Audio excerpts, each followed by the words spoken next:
Welcome to Secrets of Chinese Sages. Once a person becomes enlightened, they never return to their former state of ignorance. It's as if they've been reborn, living an entirely new life, seeing the world through new eyes. The true difference between one person and another lies in the degree of awakening within their minds. Today, we bring you 7 stories of enlightenment that can instantly shift your understanding of life. If you grasp their meaning, it's a sign you've awakened. If not, don't worry. It simply means your time hasn't come yet. Story 1. The power of the present moment. In a remote monastery, an old master and his young disciple lived a simple life. The master had attained enlightenment. The disciple had not. One day, the young monk asked, "Master, what changes before and after enlightenment?" The master replied, "Before enlightenment, I went up the mountain to chop wood and cook rice." "And after enlightenment?" the disciple asked. The master answered, "After enlightenment, I go up the mountain to chop wood and cook rice." The young monk was confused. "So nothing changes?" The master explained, "Before enlightenment, I chopped wood for the sake of cooking. I cooked to feed myself. Every action had a goal, and the journey was burdensome. But after enlightenment, chopping wood is just chopping wood. Cooking is simply cooking. There is no burden. If you go up the mountain only to gather firewood, you'll miss the beauty of the path. But if climbing is just climbing, you'll see everything along the way. Life is the same. If you study only to get a job, work only to earn money only to buy things, and buy things just to prove success, you'll live in endless suffering. Great success comes from a focused mind. Misery stems from misunderstanding human nature and emotions. Once, Master Yuan Tio was traveling and became extremely thirsty. He drank from a puddle by the road. The water tasted sweet and refreshing. But the next morning, he discovered animal corpses in the water. Disgust overwhelmed him. He nearly vomited. In that moment, he realized the sweetness and the revulsion were both creations of his mind. As the Avatamsaka Sutra teaches, all phenomena arise from the mind. The world is nothing but a projection of one's own perception. Story 2. Should you strive or stay quiet? A student once asked the sage Zhuangzi, "In this world, how should one behave to remain safe?" Zhuangzi replied, "Come with me to the mountains." As they hiked, they passed a group of woodcutters. Zhuangzi asked, "Which trees are they cutting down?" The students replied, "The straight, strong ones. They're useful for beams, boats, and furniture." "Then look at that twisted, odd-shaped tree by the path," Zhuangzi said. "Why hasn't anyone chopped it?" A woodcutter nearby said, "That's a stinkwood tree. It's useless. Its shape is crooked, the smell is foul. No one wants it." Zhuangzi turned to his students. "See, useful trees are cut down. Useless trees are left to thrive." The students concluded, "Then we should hide our talents and stay low to avoid being exploited." But Zhuangzi smiled. "You've only understood half." They later visited a farmer who raised geese. He planned to prepare a special goose stew. As the students watched him select which goose to slaughter, they noticed one goose remained calm and composed. Strangely, the farmer spared this one. He explained, "That goose sings beautifully. I can't bring myself to kill it. The others are silent and talentless, better for eating." Zhuangzi then asked, "So what did you learn now?" The students replied, "We must develop our talents to be valued." Zhuangzi laughed. "Earlier you said not to show talent, now you say the opposite. So which is right?" He answered, "It depends. Be like the dragon and the snake. When the time is right, soar like a dragon. When danger comes, hide like a snake. Shine when the world appreciates talent. Stay low when it punishes it. That is wisdom." Story 3. The Empty Boat Mindset. Have you heard of the empty boat parable from Zhuangzi? A man is rowing on a river. Suddenly, another boat rushes toward him. He yells to warn the other person, but the boat crashes into his. Furious, he begins cursing the other boat until he realizes it's empty. Instantly, his anger disappears. The lesson?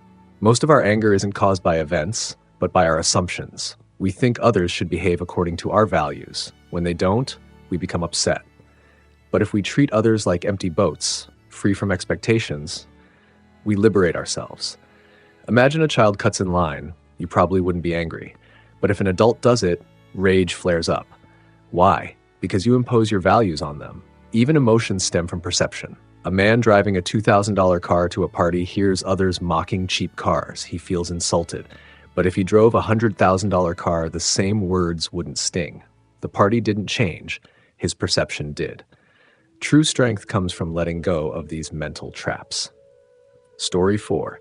If you knew you'd fail, would you still try? Your house is burning. You grab a bucket of water and rush to help. Others stand by, arms crossed.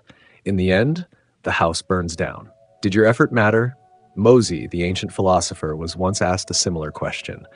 He preached universal love, urging people to stop harming one another. Someone said, "You talk about changing the world, but nothing changes. Aren't we the same, you trying and me watching?" Mozi replied, "Imagine that burning house is yours. Wouldn't you want others to help, even if they can't save it?" Effort matters, not just for outcomes, but because it reflects attitude. Without effort, the world becomes cold. Just as spring brings warmth that makes flowers bloom, a sincere heart brings hope, even when the results are uncertain. Story 5. Pain alone doesn't enlighten you. The Buddha did not achieve enlightenment through suffering alone. Born a prince, he left his palace after witnessing old age, sickness, and death. Troubled, he renounced his riches and became a wandering ascetic. For 6 years, he practiced extreme austerities, eating little, living harshly. But one day he fainted from weakness. Lying beneath a tree, he heard a lute being played. The strings taught him a lesson. Too tight and the sound is harsh. Too loose and it's off-key. Balance is key. He abandoned self-mortification and embraced the middle way. Under the Bodhi tree, he meditated deeply and awakened, realizing suffering doesn't purify you, wisdom does. People often glorify suffering, the pregnant delivery woman in the rain, the elderly scavenger raising grandchildren. But pain doesn't create greatness.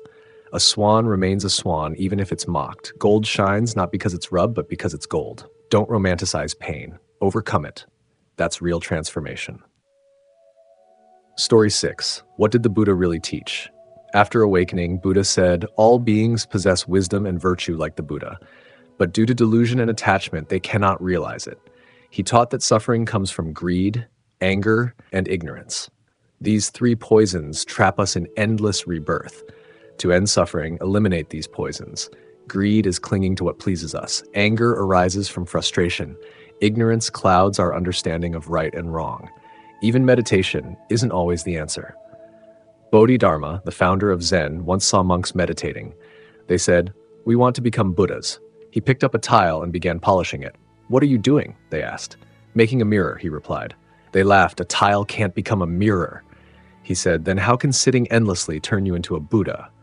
True meditation is living mindfully.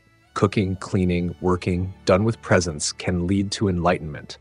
It's not about isolating yourself, but transforming daily life into spiritual practice. Story 7. Are you afraid of death? Zhuangzi once told of a woman, Lady Li, who had lived in the wilderness all her life. When the king brought her to the palace, she cried endlessly, but after enjoying the royal life, she said, "If I'd known, I wouldn't have cried." Zhuangzi asked, "How do you know death isn't like that?" He didn't promote suicide, but urged us to release our fear of death. When Zhuangzi's wife passed away, he didn't mourn traditionally. He sat by her urn, drumming and singing. A friend scolded him. Zhuangzi explained, before she was born, she was nothing. Now, she has returned to that state, like the seasons. Birth is arrival, death is returning home. Even near his own death, when students worried animals would devour his corpse, he laughed, "Why favor ants over hawks? Let nature decide." To Zhuangzi, life and death were part of one cycle, not to be feared, but to be understood. Story 8. What is true freedom? One day, a young man asked an old sage, "Master, what does it mean to be truly free?" The sage replied with a smile, "Let me tell you a story. There once was a tiger born in a zoo. It had never seen the forest, never hunted, never tasted the blood of prey. Every day it was fed, cleaned, and admired by tourists. Over time, the tiger grew old. One evening, as it looked at the bars of its cage, it wondered, is this what life is meant to be? In contrast, there was another tiger, born in the wild. It had to hunt for food, fight to survive, and escape traps. It bore scars on its body, but in its eyes was a wild, untamed fire. One day it was caught and brought to the zoo. At night, the zoo tiger looked into the wild tiger's eyes and asked, "Why do you still look so alive while I feel so numb?" The wild tiger replied, "Because I have lived by my own strength, not the hand of others. Even if I suffer for my freedom. The sage turned to the young man and said, "True freedom doesn't mean comfort or luxury. It means living with clarity, knowing who you are, and taking responsibility for your choices." Many people live like the zoo tiger, fed, clothed, but trapped. They trade their dreams for safety, their fire for approval.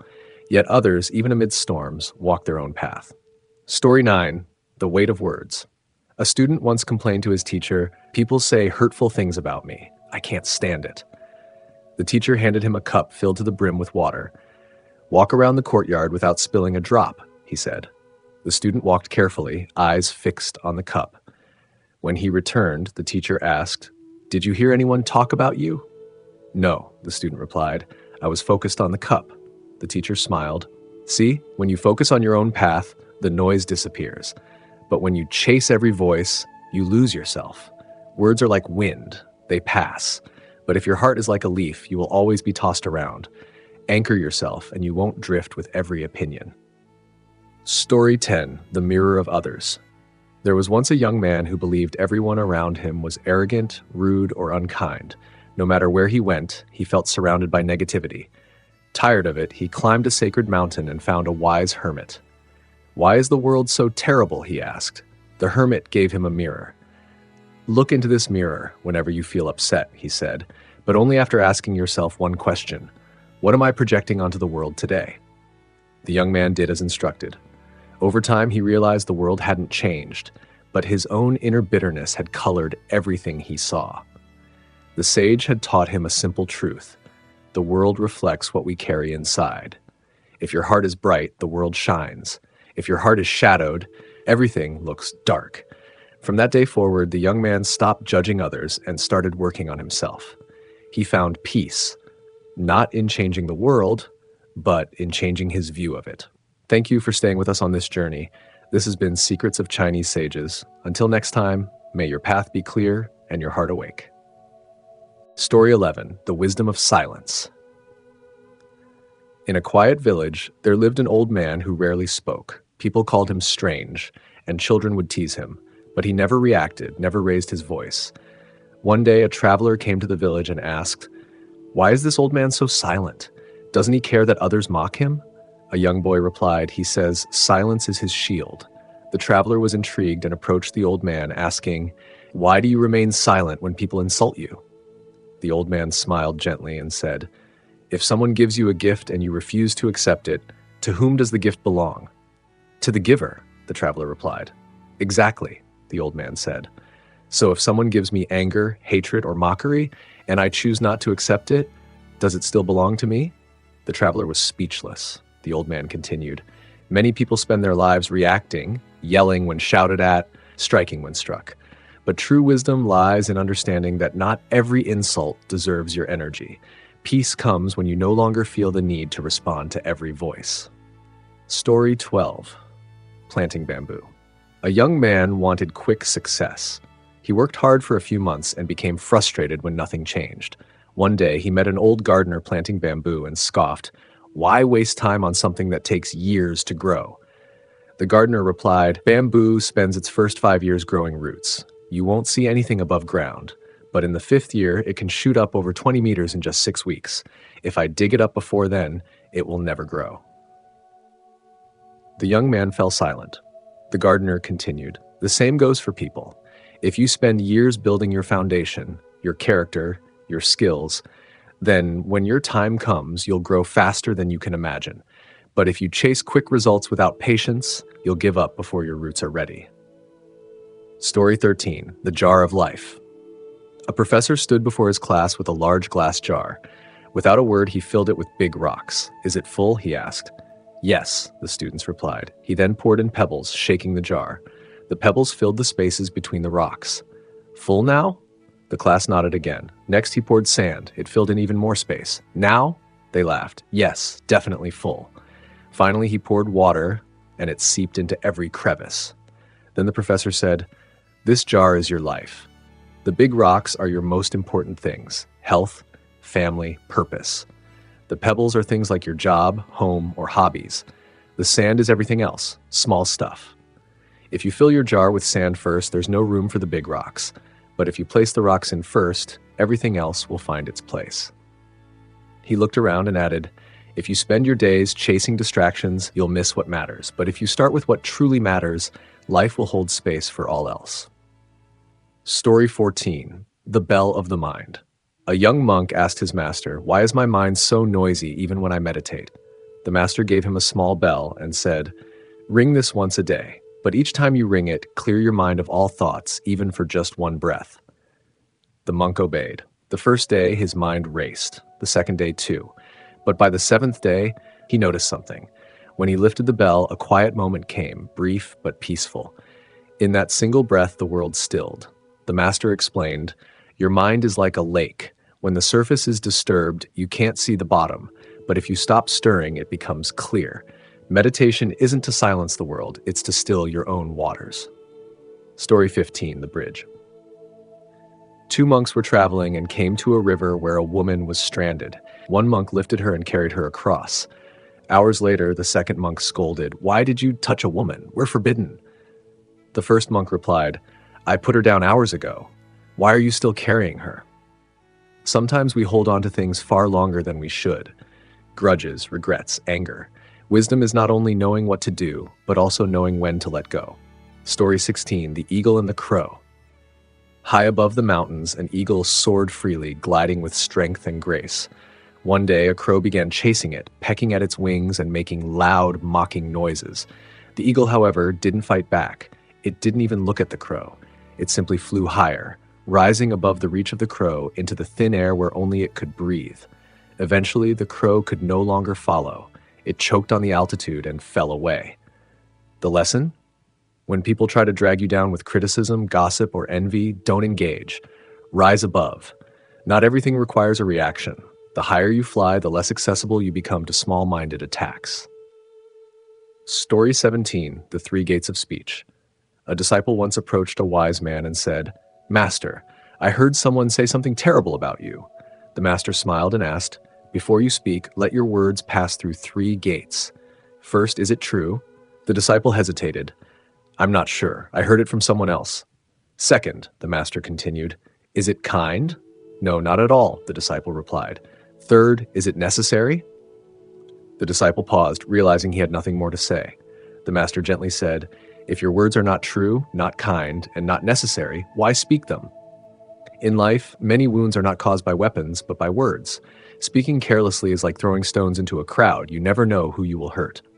But wise words spoken at the right time can heal, uplift, and inspire. Story 18. The Lantern in the Cave. A man lived his whole life inside a dark cave. He had never seen light. One day, a traveler entered the cave with a lantern. The man was shocked and covered his eyes. What is this pain? He cried. The traveler replied, it's not pain, it's light. You're seeing clearly for the first time, but the man refused to look. Take it away. I prefer the dark. Many people reject truth not because they are incapable of understanding it, but because they have grown too comfortable with ignorance. Enlightenment is not always pleasant at first. It can be blinding, but once the eyes adjust, nothing is more beautiful than truth. Story 19.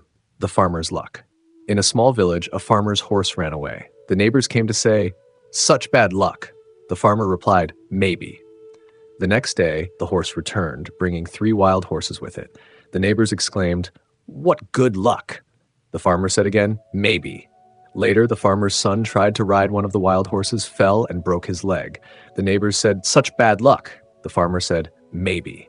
A week later, the army came to recruit all able-bodied young men. The farmer's son was spared due to his injury. Each time, the neighbors said, how lucky. The farmer simply replied, maybe. The story teaches us not to judge events too quickly. Life is full of twists. What seems bad today may be a blessing tomorrow. Peace comes from accepting the flow of events, not trying to label them as good or bad. Story 20. The Door Without a Lock.